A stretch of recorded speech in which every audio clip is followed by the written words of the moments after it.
ചട്ടമ്പി കല്യാണി. രചന ദിയ ദേവേന്ദു. അവതരണം ഷാഹുൽ മലയിൽ. എഡിറ്റിംഗ് ഷെരീജ് പൂനൂർ. നിർമ്മാണം PNR ക്രിയേഷൻസ്. പ്ലേറ്റ് കാലിയായി കഴിഞ്ഞ് വീണ്ടും ആ ചിരി അവൾക്ക് കൊടുത്ത് അവൻ ചായ കപ്പ് കയ്യിലെടുത്തു. ഇടം കണ്ണിട്ട് നോയിക്കൊണ്ടിരുന്ന കല്ലു അവൻ ചായ ഒരു സിപ്പ് എടുത്തു അവന് നേരെ തിരിഞ്ഞൊരു കിൻഡൽ പുച്ഛമിട്ട് ഒരു ചിരി തിരിച്ചു കൊടുത്തു. ദേവിട്ട പഞ്ചാരയും കല്ലുവിട്ട ഉപ്പും കൂട്ടി എന്തോ ഒരു ടേസ്റ്റുള്ള ദ്രാവകം വായിലൊഴിച്ച് ഇറക്കാനും തുപ്പാനും വയ്യാത്ത അവസ്ഥയിലിരിക്കുന്ന കാശി അവളെ ദയനീയമായും നോക്കി. ഇത് കുറച്ച് കൂടിപ്പോയില്ലേ എന്നാണ് അതിൻ്റെ അർത്ഥം. എന്നാൽ അവിടെ പുച്ഛത്തിന് കുറവൊന്നുമില്ല. അതോടെ ദയനീയതയൊക്കെ പോയി അവൻ്റെ മുഖം ദേഷ്യം കൊണ്ട് ചുവന്നു. അത് കണ്ട് ചിരി വന്നെങ്കിലും കല്ലു കടിച്ചു പിടിച്ചിരുന്നു.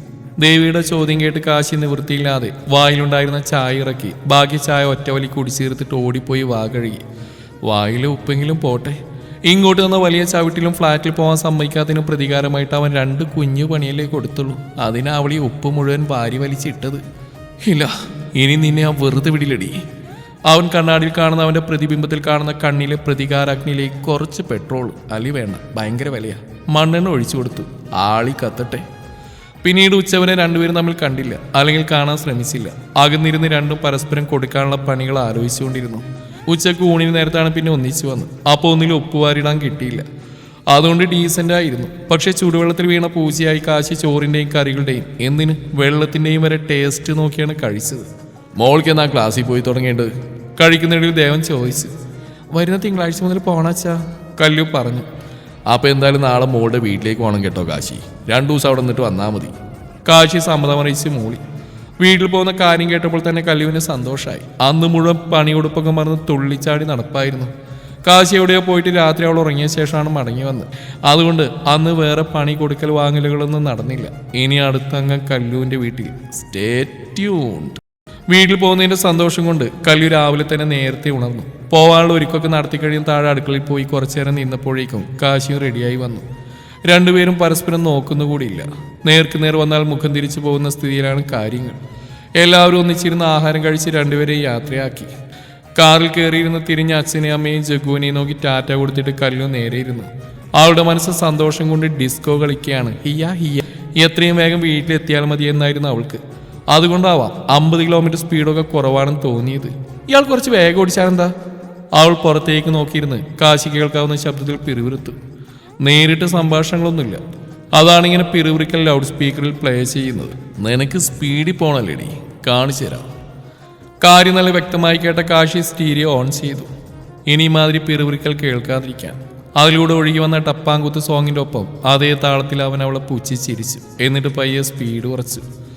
അവൻ്റെ പ്രവൃത്തികൾ കണ്ട് ദേഷ്യം വന്ന കല്ലു സ്റ്റീരിയോക്ക് ഒരു കുത്തു കൊടുത്തു. ആ കുത്തു സോങ് മാറി ഏതൊരു ഇംഗ്ലീഷ് സോങ് വന്നു. അവൾ മെല്ലെ സീറ്റിലേക്ക് ചാരി കണ്ണുകൾ അടച്ചിരുന്നത് ആസ്വദിച്ചു. അവൻ ആ ഇംഗ്ലീഷ് പാട്ടങ്ങ് ഇഷ്ടമായി. പക്ഷെ അവിടെ ആ ഇരിപ്പോട്ടും ഇഷ്ടമായില്ല. അവനും കൊടുത്തു തൊള്ള കീറി പാടുന്ന ബ്രിട്ടീഷുകാരനിട്ടൊരു കുത്ത്. നളദമയന്തി കഥയിലെ അറിയന്നം പോലെ കുണുങ്ങി കുണുങ്ങി പോകും പെണ്ണെ പൂമിഴിയാളേ. കല്ലു ഞെട്ടി കണ്ണു തുറന്നു. സ്റ്റിയറിംഗിൽ താളം പിടിച്ച് ഡ്രൈവിംഗ് എൻജോയ് ചെയ്യാണ് കാശി. ഏതാണ്ട് ആരയന്നത്തിനെ പോലെയാണ് ഇപ്പോൾ കാറും പോകുന്നത്. 3rd ഗിയറിനപ്പുറം പോകുന്നില്ല. അവൾക്ക് ആ കൂടെ ദേഷ്യം വന്നു. പിന്നെ വേറൊന്നും ചെയ്യാൻ പറ്റാത്തതുകൊണ്ട് ദേഷ്യം കടിച്ച് പിടിച്ച് പുറത്തേക്ക് നോക്കിയിരുന്നു. വീട്ടിലേക്ക് പോകാനുള്ളതുണ്ടാ, ഇല്ലെങ്കിൽ ലിവർ ഊരി തലക്കടിച്ചേന്. ഇറങ്ങി നടന്നാൽ ചിലപ്പോൾ കുറച്ചുകൂടെ നേരത്തെ വീട്ടിലെത്താൻ പറ്റുമായിരിക്കും. കാറിനെ ഓവർടേക്ക് ചെയ്തു പോകുന്നൊരു സൈക്കിൾ കണ്ട് അവൾ ആത്മഗതിച്ചു. അവളെ ചൊറിഞ്ഞ ആത്മസംതൃപ്തിയിലോ അതോ അവളൊന്നും മിണ്ടാതിരുന്നിട്ടോ അതോ നിരങ്ങി മടുത്തിട്ടോ അവൻ കുറച്ച് സ്പീഡ് കൂട്ടി. അങ്ങനെ കുറേ നേരത്തിന് ശേഷം അവർ വീട്ടിലെത്തി. നിർത്താൻ വേണ്ടി വണ്ടി സ്ലോ ചെയ്തപ്പോൾ തന്നെ കല്ലു ഡോർ തുറന്നിങ്ങി ഒറ്റ ഓട്ടം. അവളുടെ പരാക്രമം കണ്ട് അന്താളിച്ചു പോയ കാശി വണ്ടി ഒതുക്കി ഇറങ്ങിയപ്പോഴേക്കും അവൾ സിറ്റൗട്ടിൽ നിന്ന് ബാലേട്ടനെ കെട്ടിപ്പിടിച്ച് നിന്ന് കറങ്ങുന്നുണ്ട്. വാ മോനെ, കേറി വാ. ബാലേട്ടൻ സ്നേഹപൂർവ്വം മരുമകനെ സ്വീകരിച്ചു.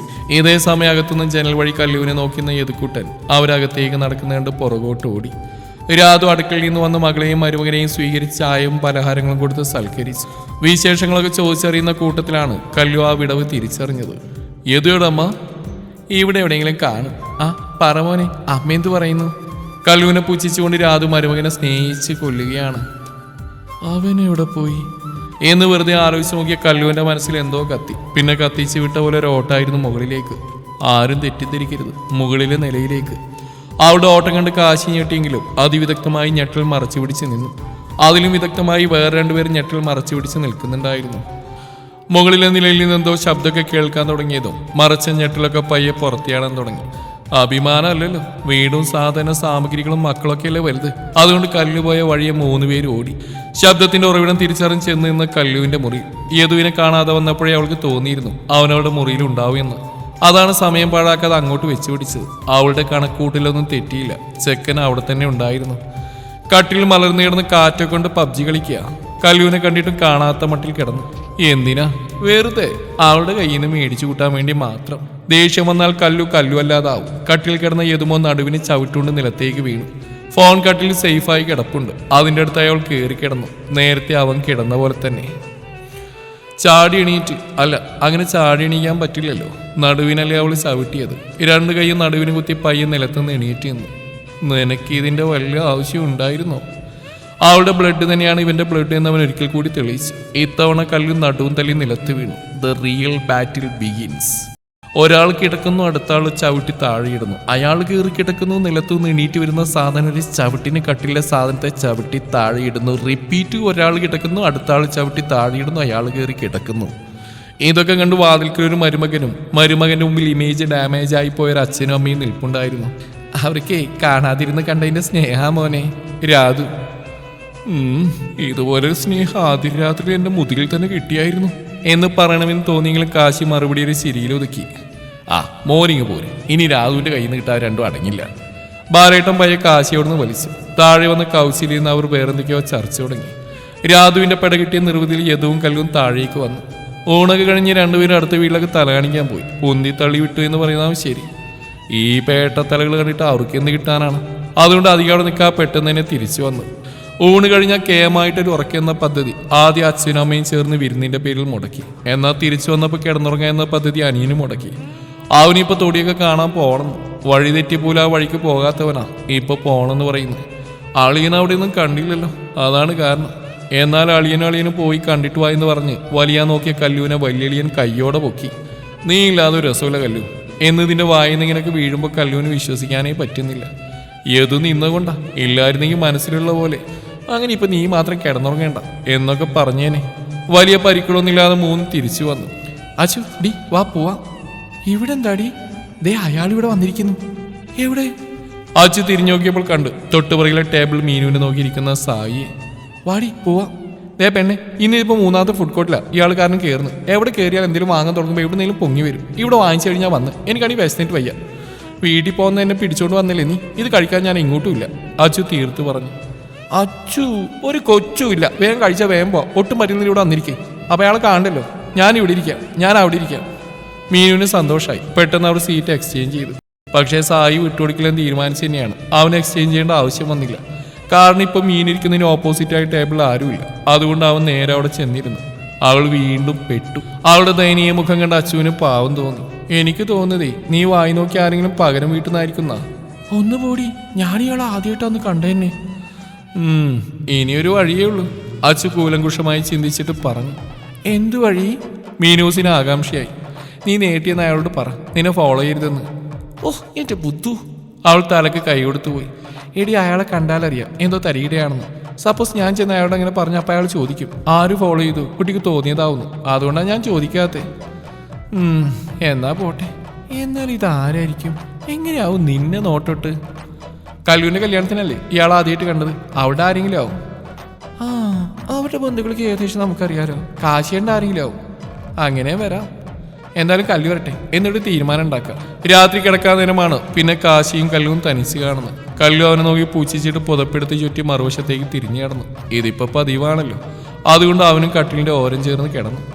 ഇടതടവില്ലാതെ പെയ്യുന്ന മഴയുടെ തണുപ്പ് മുറിയിലേക്ക് അരിച്ച് കയറുന്നുണ്ടായിരുന്നു. കുറച്ചു കഴിഞ്ഞപ്പോൾ കാശിക്ക് തണുക്കാൻ തുടങ്ങി. ഒരു പുതപ്പുണ്ടായിരുന്നെങ്കിൽ എന്ന് അവൻ ആത്മാർത്ഥമായി ആഗ്രഹിച്ചു പോയി. വീട്ടിലായിരുന്നെങ്കിൽ പുതപ്പെടുക്കായിരുന്നു. ഇതിപ്പോ എവിടെയാണെന്ന് വെച്ചാൽ തപ്പുക. അത് എടുത്തിരേണ്ടവൾ മൈൻഡ് ചെയ്യാതെ കിടക്കുന്നു.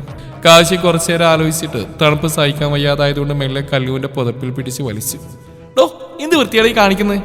കല്ലു ചാടിയിട്ട് അവൻ നോക്കി ആക്രോശിച്ചു. കാശി ഒന്നുകൂടെ നോക്കി. ഇനി പുതപ്പി തന്നെയല്ലേ പിടിച്ചു വലിച്ചത്? അതെ, പുതപ്പ് തന്നെയാണല്ലോ, തെറ്റിയിട്ടൊന്നുമില്ല. പിന്നെന്താ? കല്ലു അവനെ കണ്ണുരുട്ടി നോക്കിയിട്ട് വീണ്ടും തിരിഞ്ഞു കിടന്നു. എനിക്ക് പുതപ്പ് വേണം, ആരോടെന്നില്ല അവൻ പറഞ്ഞു. കാര്യം കാണാൻ കല്ലുവിന്റെ കാല് പിടിക്കുന്നെങ്കിലും തെറ്റില്ലെന്ന് കാശി. കല്ലു അത് കേട്ടെങ്കിലും കേട്ട ഭാവം പോലും കാണിച്ചില്ല. പുതപ്പ് വേണമെന്ന് തരാൻ സൗകര്യമില്ല. ഓഹോ, അത്ര കായം. കാശി ഒരിക്കൽ കൂടി തിരിഞ്ഞെടുക്കുന്ന കല്ലുവിനെ പുതപ്പിൽ പിടിച്ച് വലിച്ചു. ഇത്തവണ നന്നായിട്ട് ആഞ്ഞാണ് വലിച്ച്. അതുകൊണ്ട് മൊത്തം തന്നെ ഇങ്ങ് പോകുന്നു. പെട്ടെന്നായതുകൊണ്ട് കല്ലു നടന്നൊക്കെ കലക്കിയെടുക്കുന്നേ ഉള്ളൂ. കലങ്ങി വന്നപ്പോൾ കാശി പുതച്ചു മൂടി കിടക്കുന്നതാണ് കണ്ട്. ഡോ എന്റെ പോപ്പാടോ തരില്ല. കാശി പുതപ്പിൽ മുറുകെ പിടിച്ചു. ഇതെന്റെ പുതപ്പാ. കല്ലു ആവുന്നൊക്കെ പിടിച്ചു വലിക്കുന്നുണ്ട്. എന്നാ എനിക്ക് വേറെ പുതപ്പെടുത്താടി. തരാൻ സൗകര്യമില്ലടോ. എന്നാ നീ ഇന്ന് പുതക്കണ്ട. ഇയാൾ ഇന്ന് ഞാൻ. കല്ലു എണീറ്റ് കുത്തിയിരുന്നവനെ പിച്ചാനും മാന്താനും ഇടിക്കാനും കടിക്കാനും പറിക്കാനും തുടങ്ങി. കാശിയെല്ലാം കൊള്ളാനും തിരിച്ചു കൊടുക്കണമെങ്കിൽ പുതപ്പിൽ നിന്ന് കൈയെടുക്കണം. അതെടുക്കാൻ പറ്റില്ലല്ലോ. ഇമാതിരി ഇടികൊണ്ടിട്ടും കാശി പുതപ്പിൽ നിന്ന് പിടിവിടുന്നില്ലെന്ന് കണ്ട കല്ലു അടുത്ത ആയുധം എടുത്തു. എന്തായുധമെന്നാണോ ആലോചിച്ച് നോക്കൂ. Come on tray. അതെ അത് തന്നെ, ഇക്കിളി. അപ്രതീക്ഷിതമായ ഇക്കിളിയിൽ അവന്റെ കൈകളാഞ്ഞു. ആ ഗ്യാപ്പിൽ അവൾ പുതപ്പ് കൈക്കലാക്കി. വീണ്ടും കാശി വലിച്ചു. അവൾ മുറുകെ പിടിച്ചിട്ടുണ്ടെങ്കിൽ കുറേശ്ശെ കിട്ടുന്നുണ്ട്. അങ്ങനെ അവന് കഷ്ടി പുതക്കാനുള്ളായപ്പോൾ വലി നിർത്തി മര്യാദക്കാരനായി അവൻ തിരിഞ്ഞു കിടന്നു. ഇപ്പൊ രണ്ടുപേർക്കും പുതപ്പുണ്ട്. അടുത്ത് കിടന്നാൽ സുഖമായി കിടക്കാം. ഇത് രണ്ടും രണ്ടറ്റത്തായതുകൊണ്ട് വലിയ കുഴപ്പമില്ലാതെ കിടക്കാന്നേ ഉള്ളൂ. പക്ഷെ അഹങ്കാരം കൊണ്ട് മാത്രം വീണ്ടും വലിക്കാൻ തുടങ്ങി. കിടന്ന കിടപ്പിൽ തന്നെ കിടന്ന് വലിക്കുകയാണ്. ഡേയ് നിനക്കൊക്കെ വടംവലികൾക്ക് ഇത് വടല്ലടേ, ഒരു പുതപ്പാ. ആ പുതപ്പ് തൊള്ളകീറി പറയുന്ന ആര് കേൾക്കാൻ? രണ്ടുപേരും വലിച്ചു വലിച്ച് തുല്യമായി മുന്നേറുകയാണ്. അവസാനം അത് തന്നെ സംഭവിച്ചിരിക്കുന്നു. എന്താ എന്നൊരു ശബ്ദത്തോടെ ആ പുതപ്പ് നടുവേ കീറി. സമാധാനമായി തോന്നുന്നു. രണ്ടും അടങ്ങി കിടന്നുറങ്ങി. ഓണത്തെല്ലും വടംവലിയൊക്കെ കഴിഞ്ഞു. ഇനി നാളെ രാവിലെ ഇത് കാണുമ്പോൾ രാധുവിന്റെ വക സമ്മാന വിതരണം ഉണ്ടായിരിക്കുന്നതാണ്. എടി നിന്നോടാ ചോദിച്ചേ, ഇതെന്തീ കാണിച്ചു വെച്ചിരിക്കുന്നത്? കല്ലുവിന് ഉറക്കത്തെയും തട്ടി വിളിച്ച് എണീപ്പിച്ചിരുത്തി. അവളുടെ പുതപ്പ് കയ്യിൽ പിടിച്ച് രാധ ചോദിക്കാൻ തുടങ്ങിയിട്ട് നേരം കുറയായി. കുട്ടി മിണ്ടുന്നില്ല. ഇവൾക്ക് മഗ്നീഷ്യം പിടിച്ചെന്ന് തോന്നുന്നു. വായും പൊളിച്ചിരിക്കുക. എന്താ മഗ്നീഷ്യം വിട്ടിരുന്ന ഓജസ്സും തേജസ്സുമുള്ള കല്ല് ചോദിച്ചു. ഇതെന്താന്ന് എത്ര നേരം ഞാൻ ചോദിക്കുന്നു? നിന്നെ ചെവി അടിച്ചു പോയാ? ഇല്ലമ്മ, ഇത് പുതപ്പല്ലേ. അതെനിക്കറിയാം. ഇതെങ്ങനെ കീറിയെന്ന് ഞാൻ ചോദിച്ചേ. കല്ലു അപ്പോഴാണ് ആ കീറൽ കണ്ടത്. അത് കണ്ടപ്പോൾ അവൾക്ക് ഇന്നലെ പെയ്ത മഴയുൾപ്പെടെ എല്ലാം ഓർമ്മ വന്നു. എല്ലാം ഒപ്പിച്ച് വെച്ചിട്ട് ആ ബ്ലഡി കെട്ടിയവനെവിടെ? കല്ലു തേക്കാത്ത പല്ല് ഞെരിച്ചു. എന്തെങ്കിലും ചോദിച്ചാലും മിണ്ടില്ല. ഓരോന്നും ചെയ്തു വെച്ചിട്ട് ഇരിക്കുന്നുണ്ടില്ലേ? ഇതൊക്കെ ഇനി എന്ന് നന്നാവാനാണാവും. കല്ലുവിൻ്റെ അമ്മ സ്ഥിര ആത്മകഥ മുകളിലേക്ക് നോക്കി പറഞ്ഞിട്ട് മുറിവിട്ടിറങ്ങി. ദേ വേഗം പല്ല് വെച്ച് വൃത്തിയായി താഴേക്ക് വന്നേക്കണം. ഇനി ഇവിടെ ഇരുന്ന് ഉറങ്ങരുത്. വാതിൽക്കലെത്തിയപ്പോൾ തിരിഞ്ഞെന്ന് അവളെ നോക്കി ഓർമ്മിപ്പിച്ചു ദേവി. കല്ലു തലയാട്ടി സമ്മതിച്ച് വേഗം പല്ല് തേക്കാൻ പോയി. അനുസരണ കൊണ്ടൊന്നല്ല, വിശക്കുന്നുണ്ട്. പല്ല് തേക്കാതെ രാധമ്മ പച്ച വെള്ളം പോലും തരില്ല. അതാ ബ്രഷിൽ പേസ്റ്റ് തേച്ച് വായിലോട്ട് വെച്ചപ്പോൾ അവൾക്ക് വീണ്ടും കാശിയെ ഓർമ്മ വന്നു. മര്യാദ കിടന്ന് എന്റെ പുതപ്പ് വലിച്ച് കീറിയിട്ട് എന്നെ രാവിലെ തന്നെ വഴക്കേൽപ്പിച്ചിരിക്കുന്നു. ഇതിനു പകരം വീട്ടാതെ ഈ കല്യാണി അടങ്ങിയിരിക്കുന്നു വിചാരിക്കേണ്ട മിസ്റ്റർ കാശിനാഥൻ. താൻ ചെവിന്നുള്ളിക്കോ.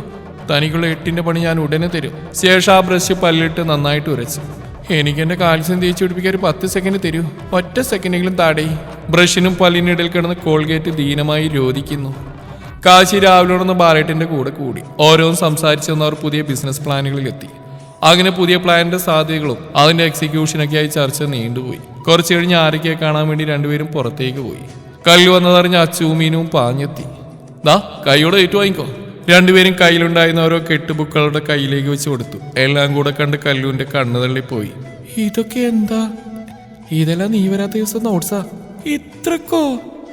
എന്താ കല്ലു നമ്മുടെ കോളേജിനെ പറ്റി ഒന്നും അറിയാത്ത പോലെ? അല്ല ഇതൊക്കെ ഞാൻ എപ്പോഴെഴുതി തീർക്കാനാ? അങ്ങനെയൊന്നും പറഞ്ഞാൽ പറ്റില്ല. കുത്തിരുന്ന് എഴുതിക്കോ. ഡാ കുറച്ച് എഴുതിത്താടാ. നോ വേ മാൻ. അങ്ങനെ പറയില്ലേ മീനു. അടുത്ത ആഴ്ച നമുക്ക് ഇറങ്ങാൻ പോണ്ടേ? എന്നാ ഓക്കെ. കല്ലു സന്തോഷത്തോടെ അവർ കൊണ്ടുവന്ന ബുക്കിൽ 2 എണ്ണം വീതം രണ്ടുപേർക്കും കൊടുത്തു. 2 എണ്ണം വേണ്ട, ഒരെണ്ണം മതി. എടാ ഒരെടായില്ല, ബാക്കി നാളെ. ഓക്കെ. കല്ലുവിനും സന്തോഷം, അവർക്കും സന്തോഷം. കുറെ നേരം കൂടി അവിടെ ചെലവഴിച്ചാണ് രണ്ടുപേരും കൂടി പോയത്. ഉച്ചയായപ്പോൾ കാശിയും ബാലേട്ടനും തിരികെ വന്നു. ഉച്ചക്ക് ഊണെല്ലാം കഴിച്ച് കല്ലുവും കാശിയും തിരിച്ച് വീട്ടിലേക്ക് യാത്രയായി. തിരികെ പോരാൻ കല്ലുവിന് നല്ല സങ്കടം ഉണ്ടായിരുന്നു. അതുകൊണ്ട് തിരികെയുള്ള യാത്രയിൽ അവൾ മൗനമായിരുന്നു. പണി കൊടുക്കാനുള്ള മൂഡ് തൽക്കാലം ഇല്ലാത്തതുകൊണ്ട് മാറ്റിവെച്ചിരിക്കുകയാണ്, അല്ലാതെ മറന്നിട്ടൊന്നുമല്ല. വീട്ടിലെത്തിയിട്ടും കല്ലുവിൻ്റെ പോയ ഉഷാറും തിരികെ വന്നില്ല. അതുകൊണ്ട് കൊണ്ടുവന്ന സാധനങ്ങളൊക്കെ ഒന്ന് ഒതുക്കി വെച്ചിട്ട് നേരെ കിടന്നുറങ്ങി.